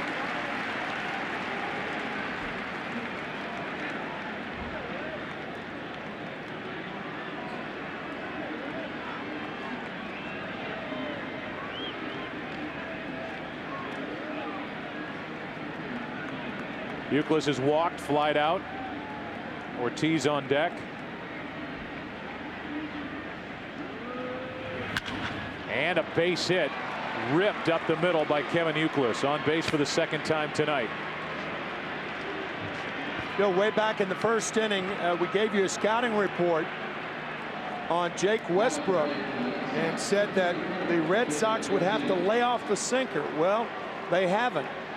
Jake has pitched very, very well, and the Red Sox have made 13 outs on the ground. 13 of the 16 outs tonight have been on the ground. So his sinker has really been working for him. Here's Ortiz, 1 on, 1 out. Westbrook originally came up with the Yankees in 2000. Traded here from New York in the 2000 season, the end of July. Part of the trade that sent David Justice to the Yankees. Ricky Leday was a part of that deal as well, going from New York to Cleveland.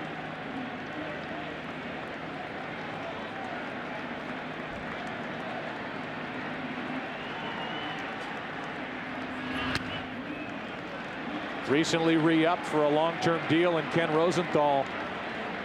Westbrook and his agent have a unique relationship to the GM here in Cleveland. That's right, Joe. Westbrook is one of 3 Indians whose agent is Ron Shapiro, the father of Indians GM Mark Shapiro. Now, both Shapiros are well aware of the potential conflict of interest, and when talking about Ron's clients, they leave the negotiations to others. Mark's assistant Chris Antonetti, Ron's partner Michael Moss. Trot Nixon and Joe Borowski are the other Indians represented by Ron, and like Westbrook, they say that they never question the integrity of either Shapiro. Well, right now, it's an interested Mark Shapiro watching as Westbrook has run the count to 3-0 on David Ortiz. On deck is Manny Ramirez as the Red Sox look for some life here in the 6th. Swinging on 3-0. He flies it down the left field line into the corner and out of play. I'm very surprised that the 3-0 hit sign was on for David Ortiz with the Red Sox trailing by 4 runs and Manny Ramirez on deck. But Terry Francona turned him loose and he fouls it off. That's very, very unusual. Unless a big hitter like Ortiz has a chance to tie a game or put his team ahead, rarely is a guy like that given a hit sign 3-0.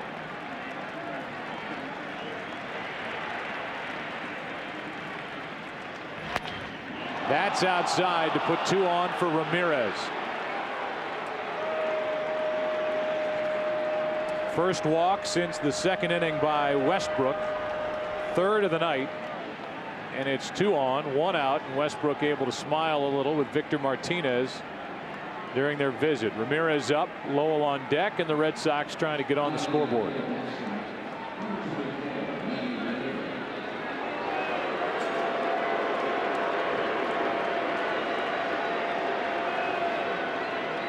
Talked about Manny Ramirez and his history here with Cleveland. 236 of his 490 career home runs hit with the Indians, and as a young guy learning from Albert Bell, who was his teammate, how to set up the pitching machine to throw sliders down and away, and working on that pitch. One of the most consistent hitters in the game. Takes the ball, and I mean, it is just outside.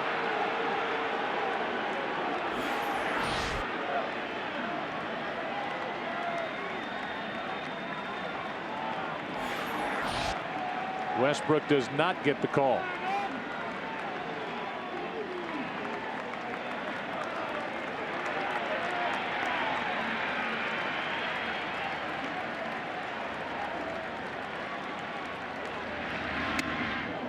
(2-0). Every year the Red Sox have entertained offers for Manny Ramirez. After the 03 season, he was part of a deal to the Texas Rangers to get Alex Rodriguez in a trade that was nixed. And all he has done for Boston is reward them with big hits. The 2004 season, he was the World Series MVP. And he takes ball 3. He just will not swing at anything that's inches out of the strike zone. No. Nope. And a guy who does not like to swing at a 3-0 pitch normally. And the Indians bullpen is up. Jensen Lewis is the right-hander, Rafael Perez the lefty. Taking, and it's a strike, and Ramirez didn't like the call. Ramirez thought it was inside, and it appeared to be.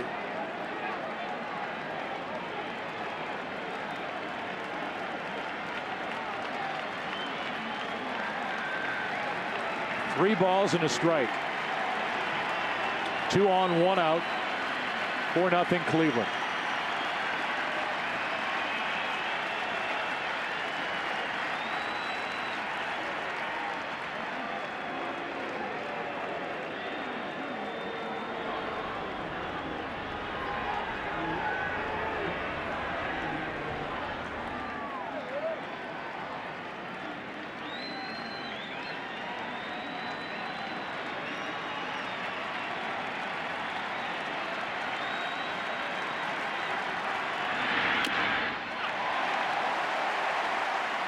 Westbrook challenged him, and Ramirez couldn't put that fastball in play. Full count. Hammers it down like a lot of Red Sox hitters have done tonight.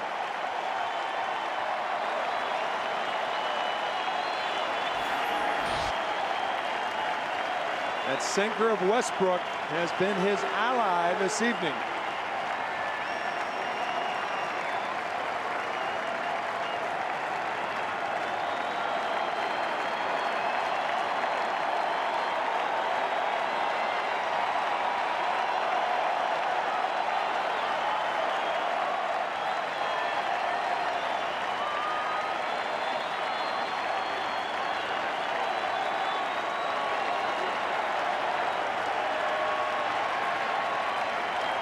Runners don't go, and Ramirez fouls it away.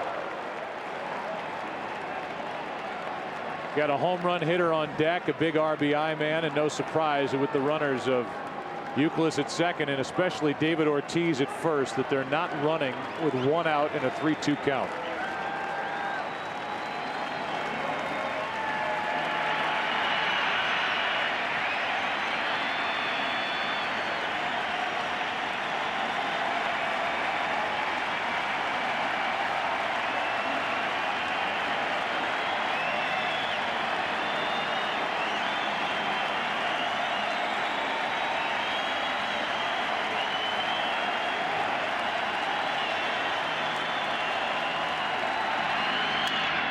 Double play ball to short. Bad hop. Peralta.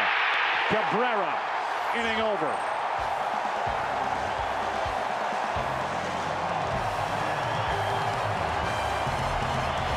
Still 4-0 Indians after 5.5.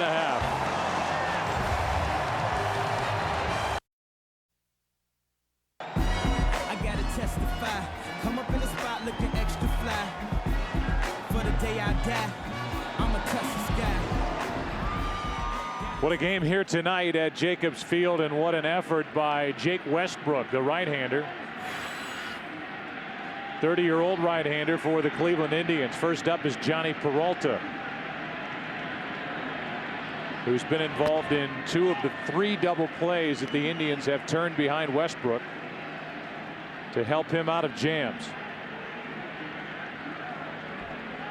One against Coco Crisp in the second, and the latest one on the ball hit by Ramirez that came up a little bit on its final hop.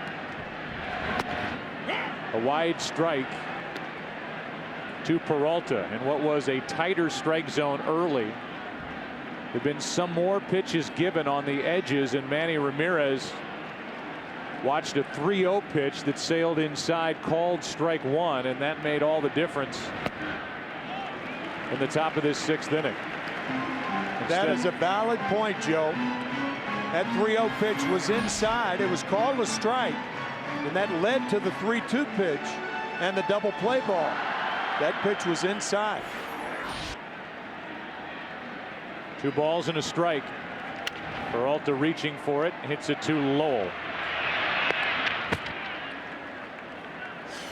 But the double plays have certainly factored in, and there have been 3 turned. The one in the first inning, off the bat of Coco Crisp in the second, and the latest with 2 on and 1 out off the bat of Manny Ramirez. And the sinker is working for Westbrook tonight.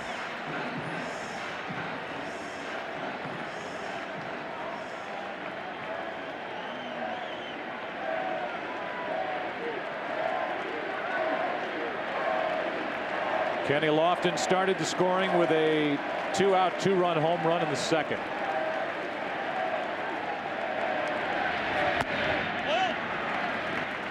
Ball 1.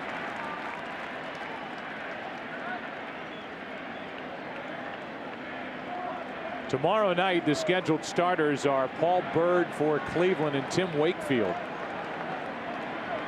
for the Boston Red Sox. The story with Wakefield is interesting in that he has had inflammation behind his right shoulder. Had a cortisone injection there. Had a great year, 17 wins, but he has not worked since the 29th of September. He's thrown on the side. They've tried to simulate games. He was not on the active roster for the division series against the Angels. Paul Byrd was the winner in the clincher. Game 4 of the division series at Yankee Stadium for Eric Wedge. And the Indians tomorrow night could be facing Wakefield, who's been a big game performer for Boston.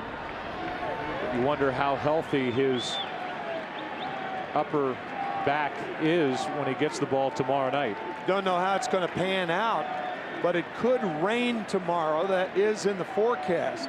And if the game is rained out, then the Red Sox will have the option of bringing back Josh Beckett on normal rest. A strikeout of Lofton, and that's 3 outs, 2 by strikeouts for Mike Timlin. So the Indians more than the Red Sox are hopeful that tomorrow's game will be played. Lofton going after a bad high fastball from Timlin. There's Trot Nixon. But I'll say again, just to throw out there what the possibilities are, because of the off day after tomorrow night, there's a scheduled off day here on Wednesday between games 4 and 5. These two managers at least had the option of bringing game 1 starters back on 3 days rest for the middle start. And then because of the off days, they could go back on regular rest to those game 1 starters, Sabathia and Beckett, for a game 7.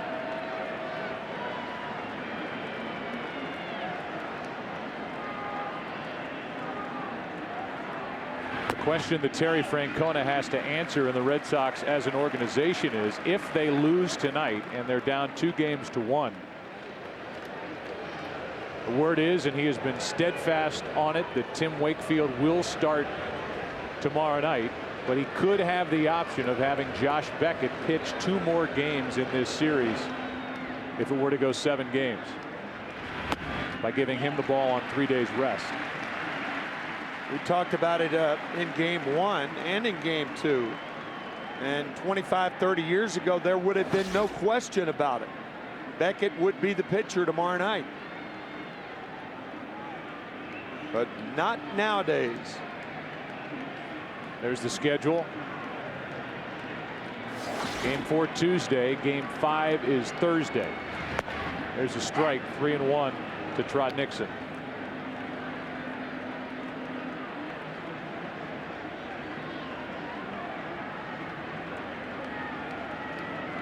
Josh Beckett was a winner game 6 of the 2003 World Series on 3 days rest, and the MVP of that World Series when the Marlins beat the Yankees through a complete game at New York. Nixon grounds to the right side. Youkilis takes it for Boston in the 7th, down 4-0. Lowell, Drew, Veritek coming up. Back to Cleveland after a break from your local Fox station.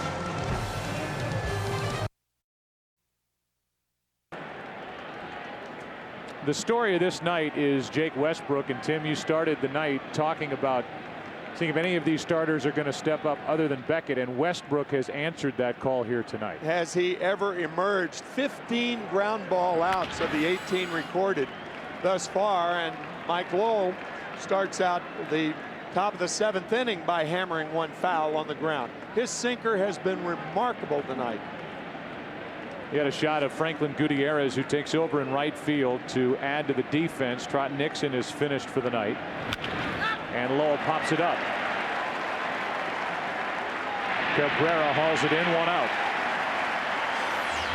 Boys and Girls Clubs of America is the official charity of Major League Baseball. Together, they create a positive place for kids. Nice night here in Cleveland. In the 60s and very pleasant. Tomorrow night, supposed to get some rain.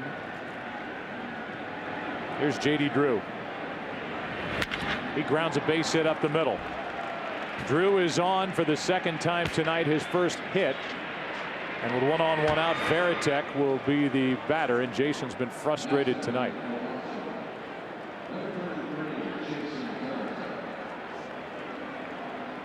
And overall in this ALCS, 1 for 12. So it's starting to build under the skin of Jason Veritek. You saw him react, if you were watching closely, his last time up when he bounced out to second to start the 5th, screaming at himself in the dugout after flying to shallow left his first time with the bases loaded, nobody out.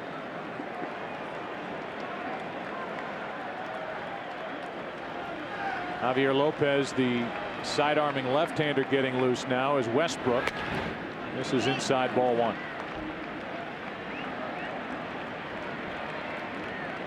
Westbrook really has already done what the Indians had hoped for, and anything more now is just icing on top, because they've got a great relief corps, especially the setup relief here with the Indians. He is into the 7th. That's foul. 1 ball, 1 strike.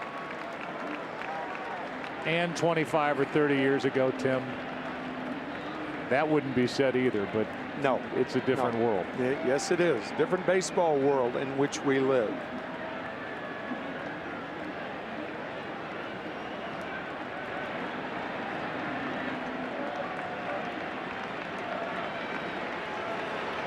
As you look at the numbers, the postseason since 1995, there are the numbers as looked up by Ken Rosenthal for pitchers, starters on 3 days rest.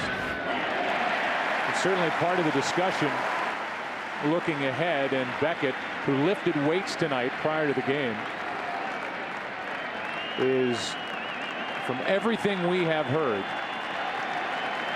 and everything Terry Francona has said publicly, will not get the ball tomorrow night.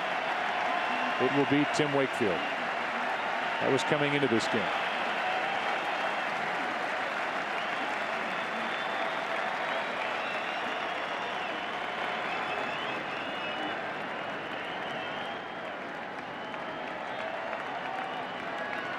Varitek hitless tonight.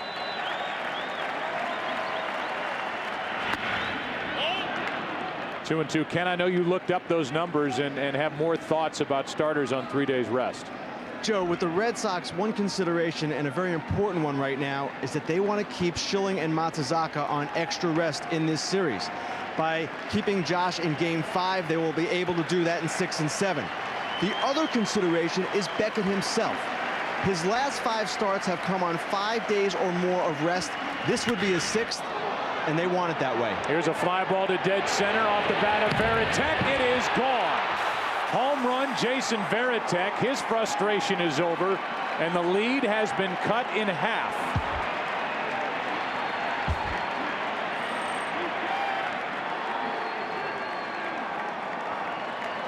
First home run of this postseason, and Jason Varitek shot one out to dead center field to make it 4-2. You rarely see Jason Varitek, after a home run, raise that right hand, but he was pumped up rounding first base.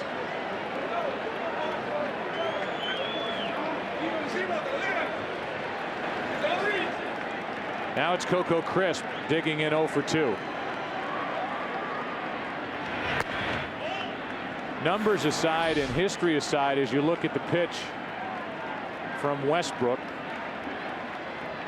Fastball that stayed up. Actually, not that much up. I mean, he went down to get it. 1 ball, 1 strike now on Crisp.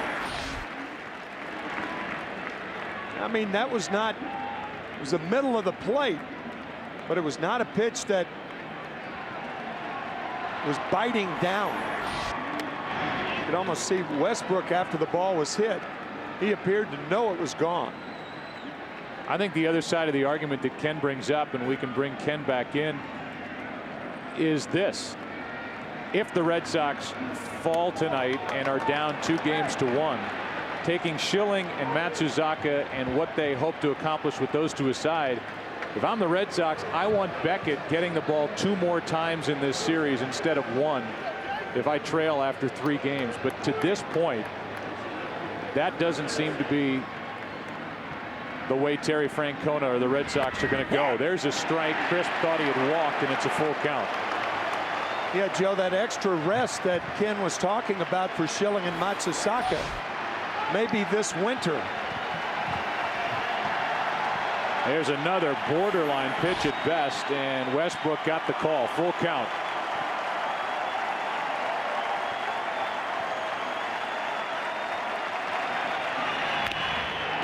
Coco Crisp keeps it alive. Ken, everybody you've talked to down there really doesn't seem to be much waffling at all, at least publicly, by the Red Sox. The decision has been made. No, I agree, Joe. No, there's no waffling publicly nor privately. And if it was any other pitcher but Josh Beckett, this would not even be much of a discussion. The only reason I think it is a discussion is Game 6 of the 2003 World Series. A brilliant performance by Beckett to beat the Yankees, clinch it on 3 days rest. Did it at Yankee Stadium. Remember the grounder, the roller up the first baseline by Posada that ended it. It was dominant at the end of an incredible postseason for Beckett. Had a good NLCS against the Cubs. 3-2 pitch. Coco Crisp in a battle. Meanwhile, in this game, we're in the top of the 7th inning. Indians came into this frame leading 4-0, and Veritek has chopped that lead in half. And Crisp is trying to get on in front of the number 9 man Lugo. 1 out. And he strikes out. Only the second of the night for Jake Westbrook.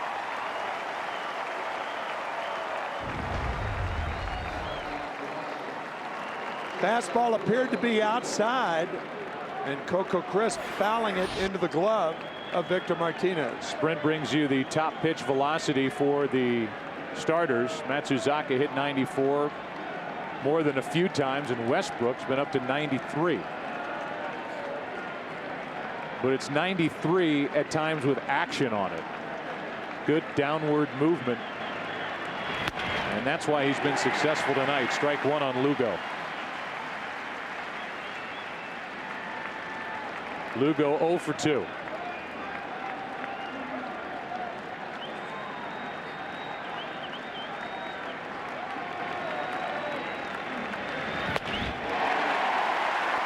Oh, and 2 from Westbrook.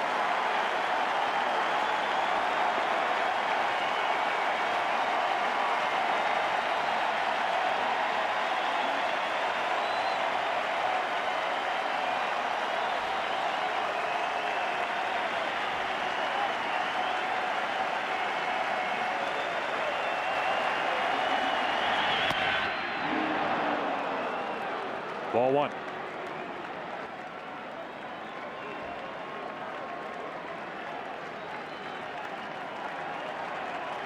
Leadoff man in the lineup for the Red Sox, Pedroia, on deck. The Indians in the bottom of this 7th inning will have Blake, Sizemore, and Cabrera.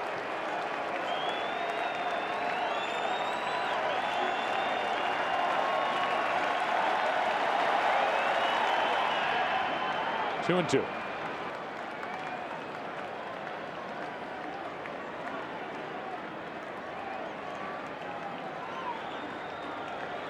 Westbrook only 6 wins during the regular season. 6 weeks on the DL with an abdominal strain.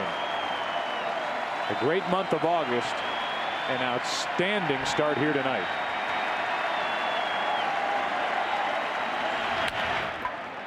Left side. Slow roller and a base hit by Peralta. How about Casey Blake gave up on that ball just a bit too early. That ball, if your third baseman's not going to field the ball, then the out's not going to be had, but I guess he had too far to roam. Lugo gets the infield hit. The ball stayed down on Peralta. Veritek has homered in this inning, and now the tying run will step to the plate. Westbrook's night is finished.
Ladies and gentlemen, as we continue to honor America and the men and women serving our country in the armed forces and safety services, please once again welcome Ashley Namey with the singing of God Bless America.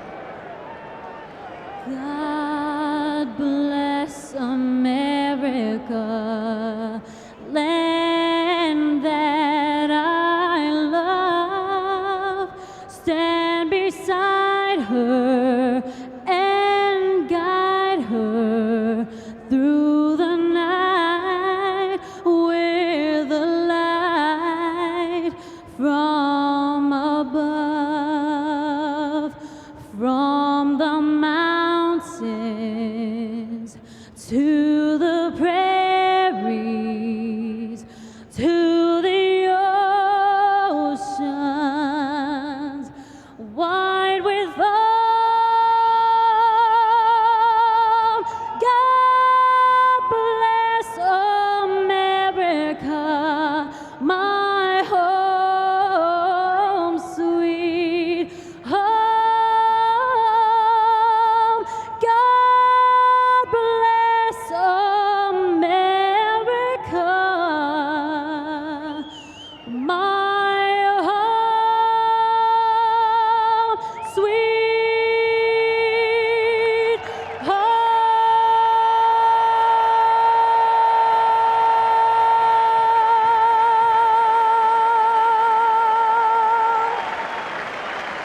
And thank you, Ashley Namey.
Primera base, $58 con Mastercard.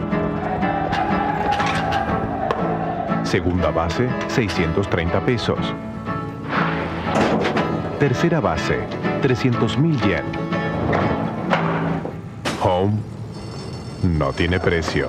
Hay ciertas cosas que el dinero no puede comprar. Para todo lo demás, existe Mastercard. Fan del juego donde quiera que sea jugado.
Win.